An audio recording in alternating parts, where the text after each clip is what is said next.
கேள்வி எண் 1. கருவியும் காலமும் செய்கையும் செய்யும் அறிவினையும் மாண்டதமைச்சு என்ற குறளில் உள்ள கருவியும் காலமும் எனும் சொல்லுக்கு இலக்கண குறிப்பு தருக. எண்ணும்மை. கேள்வி எண் 2. தொழில் செய்வதற்கு தேவையான கருவி, ஏற்ற காலம், செயலின் தன்மை, செய்முறை ஆகியவற்றை அறிந்து யார் செயல்பட வேண்டும்? அமைச்சர். கேள்வி எண் 3. வன்கண், குடிக்காத்தல், கற்று அறிதல், ஆள்வினையோடு ஐந்துடன் மாண்டதமைச்சு என்ற குறளில் வன்கண் எனும் சொல்லுக்கு இலக்கண குறிப்பு தருக. பண்புத்தொகை. கேள்வி எண் 4. வன்கண் என்பதன் பொருள் யாது? மனவலிமை. கேள்வி எண் 5. அமைச்சருக்கு உரிய 5 சிறப்புக்கள் யாவை?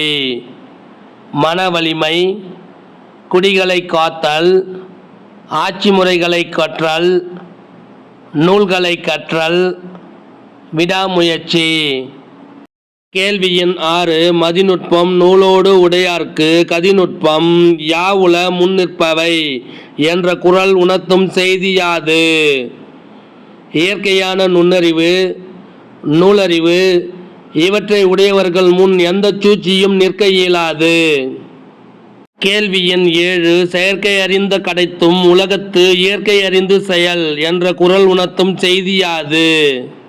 ஒரு செயலை செய்வதற்கு உரிய முறைகளை நூல் வழியாக அறிந்து இருப்பினும் உலகியல் நடைமுறைகளை அறிந்து செயல்பட வேண்டும். கேள்வி எண் 8. திருக்குறளில் 64வது அதிகாரம் எது? அமைச்சு. கேள்வி எண் 9. அமைச்சு என்ற அதிகாரம் திருக்குறளில் எந்த இயலில் அமைந்துள்ளது? அங்கவியல்.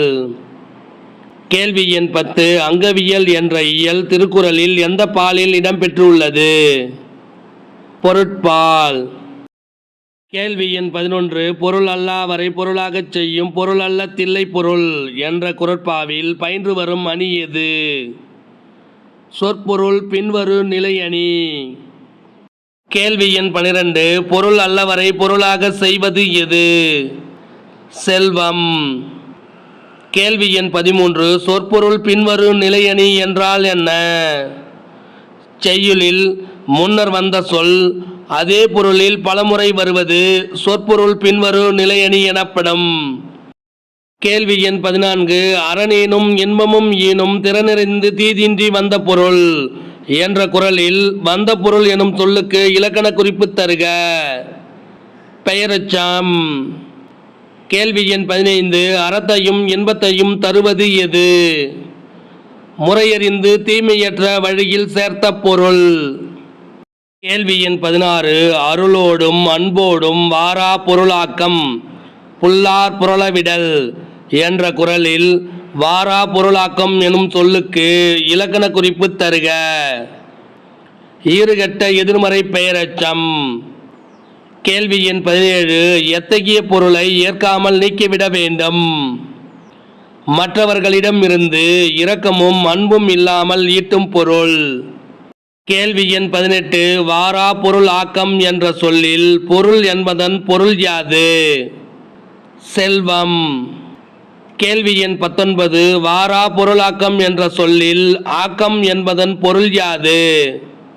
பெருக்கம். கேள்வி எண் 20. புல்லார் என்பதன் பொருள் யாது? பொருந்தாதவராய் அல்லது தக்க வைத்துக் கொள்ளாதவராய் என்று பொருள்படும். கேள்வி எண் 21. புரளவிடல் என்பதன் பொருள் யாது? கழிய விடுக.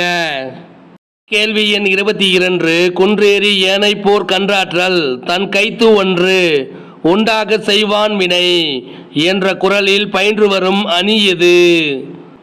உவமை அணி. கேள்வி எண் 23. உவமை அணி என்றால் என்ன? ஒரு பொருளுக்கும் மற்றொரு பொருளுக்கும் இடையே உள்ள ஒப்புமையை எடுத்து கூறுவது உவமை அணி எனப்படும். கேள்வி எண் 24. செய்க பொருளை செருணர் செருக்கு அறுக்கும் எஃகு அதனில் கூறியதில் என்ற குறளில் செய்க எனும் சொல்லுக்கு இலக்கண குறிப்பு தருக.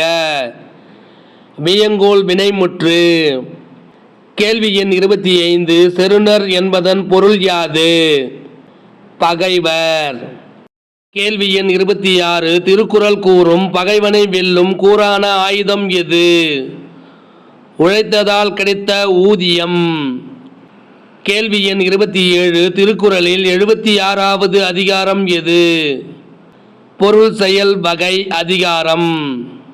கேள்வி எண் 28 பொருள் செயல் வகை என்ற அதிகாரம் திருக்குறளில் எந்த இயலில் அமைந்துள்ளது? அங்கவியல்.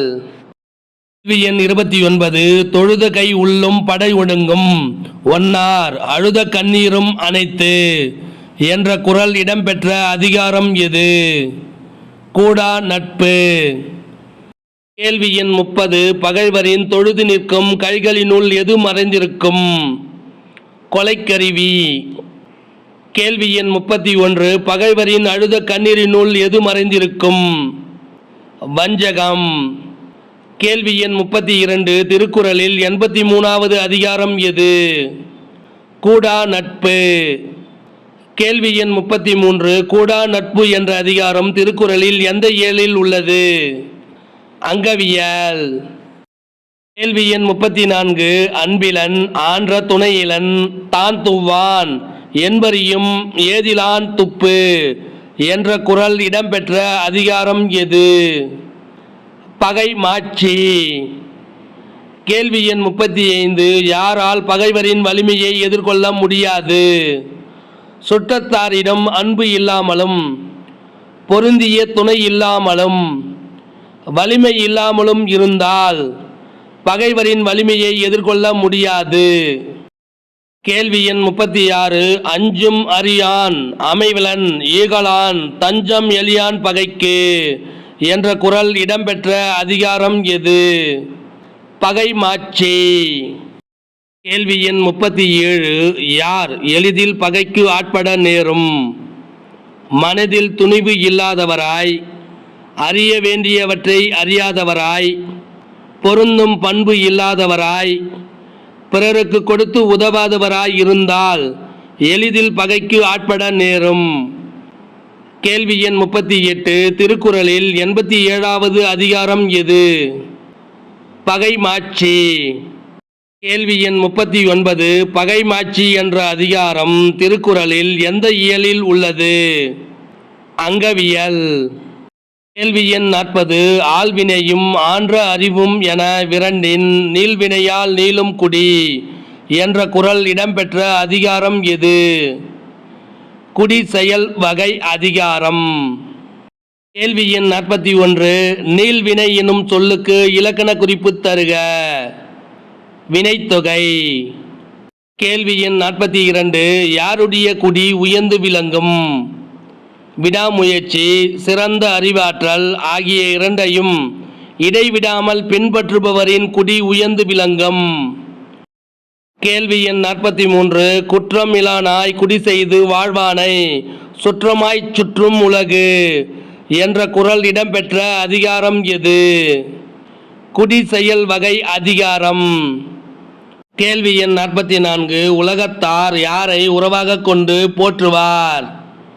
குற்றமில்லாமல் தன் குடிப்பெருமையை உயரச் செய்து வாழ்பவரை உலகத்தார் உறவாக கொண்டு போற்றுவார். கேள்வி எண் 45 திருக்குறளில் 103வது அதிகாரம் எது? குடி செயல் வகை அதிகாரம். கேள்வி எண் 46 குடி செயல் வகை என்ற அதிகாரம் திருக்குறளில் எந்த இயலில் உள்ளது? ஒழியியல். கேள்வி எண் 47 இன்மையின் இன்னாதது யாதெனின் இன்மையின் இன்மையே இன்னா அது என்ற குறளில் பயின்று வரும் அணி எது? சொல் பொருள் பின்வரும் நிலையணி. கேள்வி எண் 48 ஒருவருக்கு வறுமையை போன்று துன்பம் தருவது எது? வறுமை. கேள்வி எண் 49 திருக்குறளில் 105வது அதிகாரம் எது? நல்குரவு.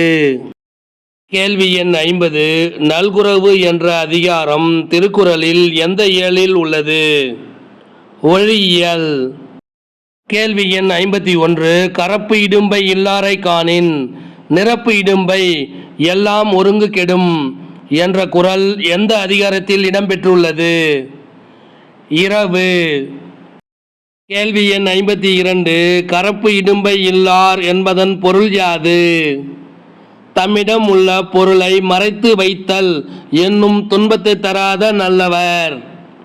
கேள்வி எண் 53. இகழ்ந்து எல்லா தீவாரை காணின் மகிழ்ந்து உள்ளம் உள்ளுள் ஓப்ப துடைத்து என்ற குறள் இடம்பெற்ற அதிகாரம் எது? இரவு. கேள்வி எண் 54. உவப்ப என்பதன் பொருள் யாது? மகிழ. கேள்வி எண் 55. இறப்பவரின் உள்ளத்தின் உள்ளே மகிழ்ச்சி பொங்கும் எப்போது? இகழ்ந்து ஏளனம் செய்யாமல் பொருள் கொடுப்பவரை கண்டால் இறப்பவரின் உள்ளத்தின் உள்ளே மகிழ்ச்சி பொங்கும். கேள்வி எண் 56. திருக்குறளில் 106வது அதிகாரம் எது? இரவு. கேள்வி எண் 57. இரவு என்ற அதிகாரம் திருக்குறளில் எந்த இயலில் உள்ளது? ஒழியியல். கேள்வி எண் 58. மக்களை போல்வர் கழவர் அவரன்ன ஒப்பாரி யாம் கண்டதில் என்ற குறள் இடம்பெற்ற அதிகாரம் எது? கழமை. கேள்வி எண் 59. மக்கள் கயவர் குறித்து வள்ளுவர் கூறிய செய்தி யாது? கயவர் மக்களைப் போல இருப்பர். கயவருக்கும் மக்களுக்கும் உள்ள ஒப்புமை தோற்றம் மட்டுமே, வேறெந்த ஒப்புமையும் கிடையாது. கேள்வி எண் 60. தேவர் அனையர் கழவர் அவரும் தாம் மேவன செய்து ஒழுகலான் என்ற குறளில் பயின்று வரும் அணி எது? வஞ்ச புகழ்ச்சி அணி. கேள்வி எண் 61. வஞ்ச புகழ்ச்சி அணி என்றால் என்ன? புகழ்வது போல பழிப்பது, பழிப்பது போல புகழ்வது வஞ்ச புகழ்ச்சி அணி எனப்படும். கேள்வி எண் 62. சொல்ல பயன்படுபவர் சான்றோர் கரும்பு போல் கொல்ல பயன்படும் கீழ் என்ற குறளில் பயின்று வரும் அணி யாது? உவமை அணி. கேள்வி எண் 63. சொல்ல பயன்படுபவர் யார்? சான்றோர். கேள்வி எண் 64. கரும்பு போல் கொல்ல பயன்படுபவர் யார்? கழவர். கேள்வி எண் 65. திருக்குறளில் 108வது அதிகாரம் எது? கயமை. கேள்வி எண் 66. கயமை என்ற அதிகாரம் திருக்குறளில் எந்த இயலில் உள்ளது? ஒழியியல். கேள்வி எண் 67. திருக்குறள் எத்தனை பால்களாக பகுக்கப்பட்டு உள்ளது? 3 பால்களாக பகுக்கப்பட்டு உள்ளது. அவை அறத்துப்பால், பொருட்பால், இன்பத்துப்பால். கேள்வி எண் 68. அறத்துப்பால் எத்தனை இயல்களை உடையது? 4 இயல்களை உடையது.